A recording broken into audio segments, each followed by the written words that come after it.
இந்த வீடியோல என்ன பார்க்க போறோம்னா டிஆர்பி ஓல்டு क्वेश्चन பேப்பர் பார்த்துட்டு இருக்கோம். சோ அதோட கண்டினியூஷன் தான். சோ கண்டிப்பா என் சேனலை சப்ஸ்கிரைப் பண்ணிக்கோங்க, லைக் பண்ணுங்க, ஷேர் பண்ணுங்க.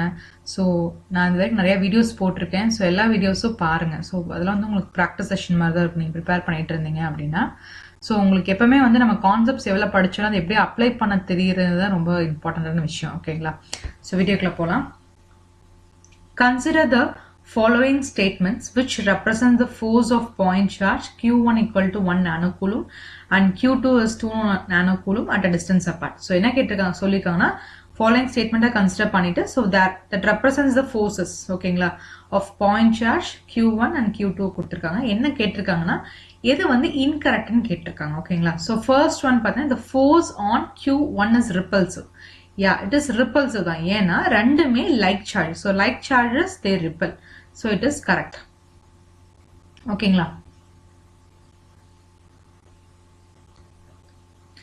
So next பாத்தீங்க அப்படின்னா as the distance between them decreases the force on Q1 increases linearly அப்படின்னு கொடுத்திருக்காங்க.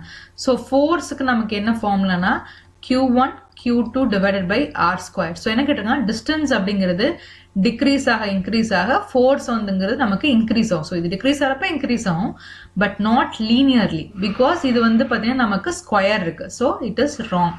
நெக்ஸ்ட் பார்த்தீங்கன்னா the force on Q2 is same in magnitude as that on Q1. Yeah because Q1ம் இதுவும் நமக்கு ஃபிக்ஸ்டு தான். ஸோ நீங்கள் இது பண்ணீங்கன்னா நமக்கு சார்ஜஸ் அதாவது நமக்கு ஃபோர்ஸஸ் அப்படிங்கிறது ரெண்டுமே சேமாக தான் இருக்கும். So it is also correct. As point charge Q3 is equal to minus 3 nanocoulomb located at a midpoint between Q1 and Q2 experiences no net force அப்படின்னு கொடுத்துருக்காங்க.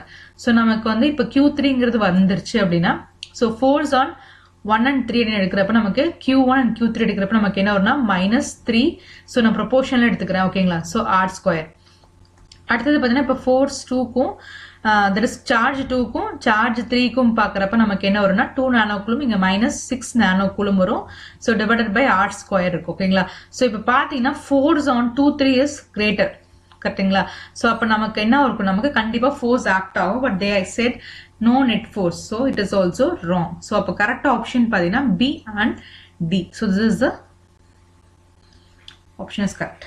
Consider following statements with reference to the dot convention in a magnetic circuit.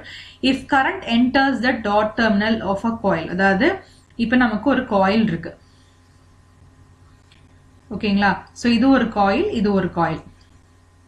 இப்போ current enters the dotted terminal of coil. So நமக்கு இங்க current enter ஆகுது. ஓகேங்களா? If current enters the dotted terminal of one coil, the reference polarity of the mutual voltage in the second coil is positive. So இந்த நமக்கு mutual இது வந்து positive இருக்கும்னு கொடுத்திருக்காங்க. Yeah, it's correct.